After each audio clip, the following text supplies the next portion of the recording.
My fellow Hoteps, did you miss me? Well, the grift doesn't stop, and neither do we. This is the state of the grift.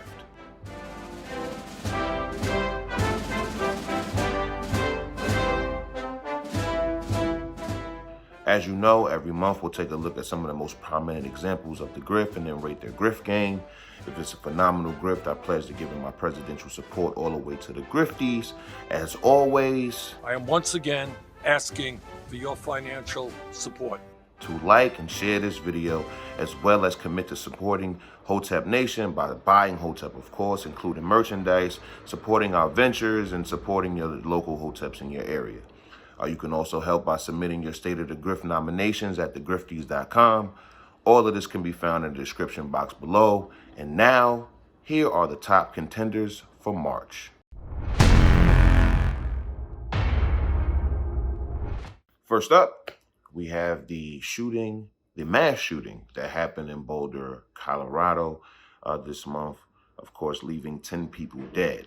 Now, of course, this event is coming on the heels of the nail shop shooting that left 4 people dead, I believe. We're talking about now a string of mass shooting events that's going on in the country.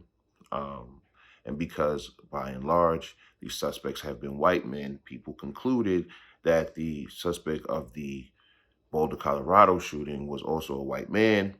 Turns out he was not. He was an Arab man named Ahmad al-Awi Alisa.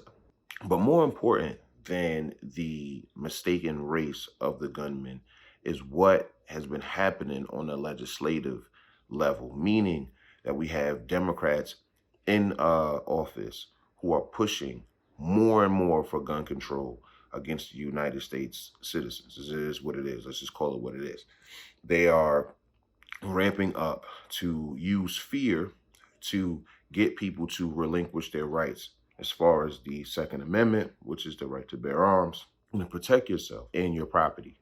So now they are relying on fear tactics in the media to be able to get people scared enough to give up their rights. Us as American people, we have to be more vigilant about this, because if they are successful, it's going to be extremely harder for you to defend yourself. Now, just think about this for a second.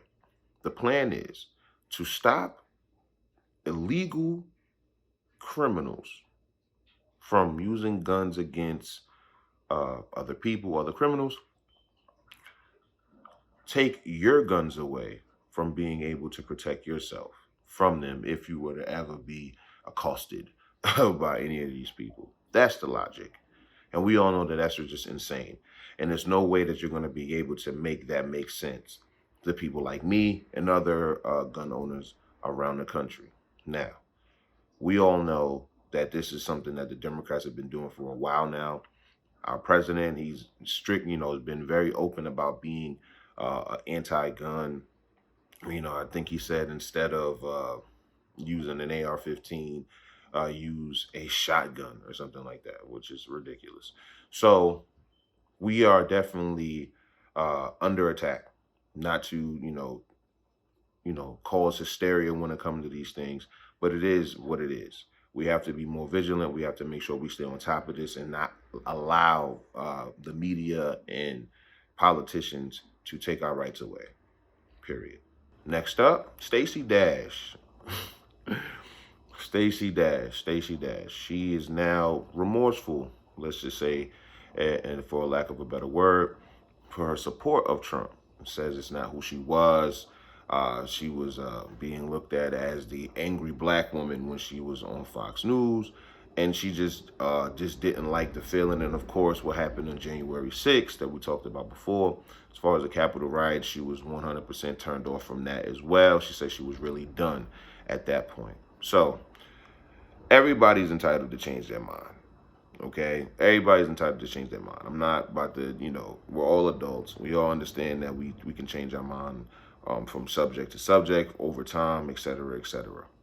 However, Stacey Dash was going super hard for Trump and just the Republican movement for a while. And I didn't understand why. And this goes for a lot of people who, stopped supporting Trump or just like went anti-Trump after he lost. And this is pretty much the premise, or one of the portions of the nucleus of the state of the grift. A lot of this comes from people now turning coat for Trump. You know what I'm saying? Now that he's no longer the president, and of course the riots and things of that nature. They are now using these events to be like, oh yeah, we didn't like Trump all along. It's just, you know, what we had to do because he was the president, and, you know, I was just doing my job pretty much, right? And we all know that that's largely BS. Like, we understand that you like the guy, you understood that, you know, he was in power, you understood the benefits that you were gaining from supporting him, all of the profile boosting that everybody did. Like, it's incredible, especially black people. Like, I'm gonna keep it all the way 100. As a black man, it was amazing to watch black Americans use this big fish, small pond for the past few years to be able to gain this social currency. People who weren't even Republican or conservative in nature saw that there was a lane open for them to get white respect. I mean, let's just be honest, and to get that social currency. I mean, Candace Owens being one of the top grifters, right? Like, she grew up a liberal, staunch liberal, up until young adulthood, even did some extra liberal stuff in school. So we have all of these black people who are now looking at this lane like, yo, I can get in here. And Stacey Dash was one of those people. And now, because Trump is no longer, you know, a part of this, you know, his regime is not being pushed, his agenda is not being pushed anymore. Now everybody is so remorseful. And it's kind of funny. You have the same thing happening on the left as well, where you have a bunch of people who are kind of regretting for voting for Biden. So you have all of these people like just in a frenzy when it comes to politics. And I think it's very, very funny. I think it's extremely funny that people are just wrapped up in the politics like this. And it's not even just the like politics. It's not the politics. It's the fanfare. It's literally like sports. It's like movies. It's like, it's all fake. It's Hollywood to me. Like, it's all cinematic. And that's the reason why I like Trump so much, because he played into it. Like, he was very charismatic. He was very cinematic in the things that he did. Like, I like the way he moved as a president because he made it entertaining. Like, I'm just call it what it is. Like, he made politics entertaining for a while. And that's why most of the people that we see here got into politics, because Trump made it so that the everyman could get into politics. Like, you can say what the everyman would say. What did he say in the first year of his presidency? Locker room talk. Like, we had grab him by the pussy and things of that stuff be brought up in just the first, you know, few months of us getting to know Trump as a politician. So it was very, very entertaining. It was very, very charismatic, and that's something you can't take away from Trump's presidency. He's funny as hell. He was entertaining as hell. His tweets were legendary. It is what it is. So we have to give it up to that fact. And now we got this decrepit geriatric racist dude who's falling upstairs. He's doing a lot. He's doing a lot. So, and that administration is pushing for a lot of gun control, a lot of just, you know, seizing of power. So we need to make sure we're staying on top of that. But I digress. So I understand. Like, I get why you like the guy, I get all of that stuff. But now when it comes down to when your guy is not the winner anymore, you can't just say, oh, I never liked him, I didn't really want to do it, it's not really who I am, and all of this other nonsense. No, you was rocking with him, rock with your guy. I still rock with Trump, you know what I'm saying? I didn't even vote for the guy. Funny, you know that. I didn't. I just really like Trump. I think his policies were cool. You know, as far as the average American and stuff like that, I liked him as a president. As a matter of fact, I'll go on record as saying Donald Trump was the best president in my lifetime so far. So shout out to Donald Trump, man. We should have got 4 more. What else we got here? Just continuing on. The Biden administration is mishandling the border like hell. Oh my goodness. So the Homeland Security projected that they're going to see more people at the southwest border than they have seen in the past 20 years. Sheesh. So now we got border trouble in the Biden administration. Who knew? Who could have foreseen this happening? Who could have guessed or predicted that this would happen? We all knew this was going to happen. Now we're having a bunch of trouble at the border. People are asking the Biden administration what's going on. You know, what are we going to do about all of this influx of people coming in, et cetera, et cetera. And what did Biden administration do? Of course, blame Trump. They said because of the past 4 years of mismanagement of the Trump administration at the border, this is why we're dealing with what we're dealing with. Yeah.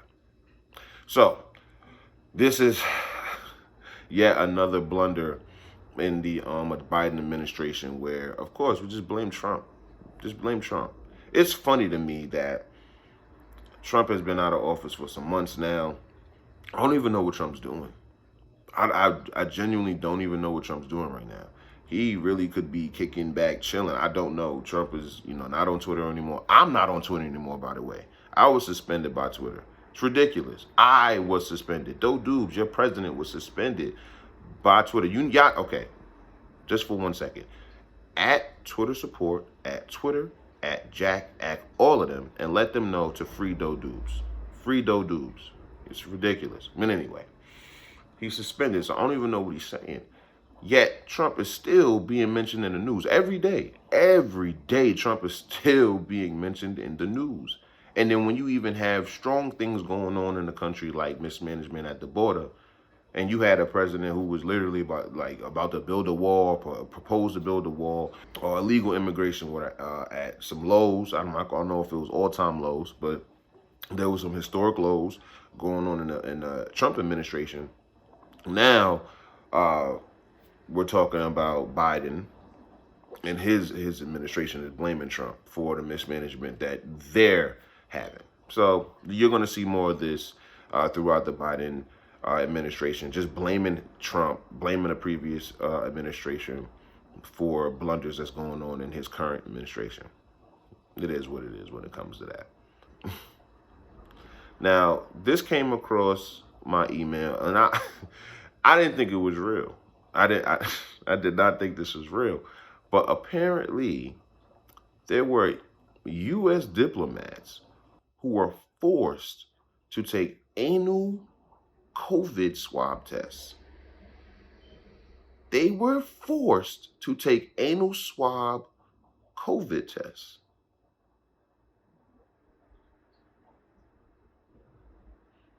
That's it. That's what happened. That's what they had to do. They were forced to put Chinese cotton in their assholes to make sure that they did not have COVID-19. Then the State Department says that they never agreed to China giving them the COVID anal test. Now, this is not funny. It's not funny, but it's hilarious, right? Chinese officials who forced American diplomats to undergo an anal swab for COVID-19 testing did so in error, the State Department told The Hill on Thursday, as Beijing denied it conducted the test at all. So you have U.S. diplomats saying that they got their butt touched. You feel me? They got, China got a little touchy-feely with the U.S. diplomats in the name of COVID-19. And China's like, nah, we ain't do that. we didn't do that. We did not anally swab for COVID in your anus, in your ass. So yeah, I don't even know what to do with this information. Taylor, don't send me anything like this anymore, B. What's going on? That's all for this month. If we missed a good grift, please comment below. Again, if you'd like to submit a grift for the month, go to grifties.com. See you next month. I'm your president, Hotep Doobs. Hotep and Bill. Peace.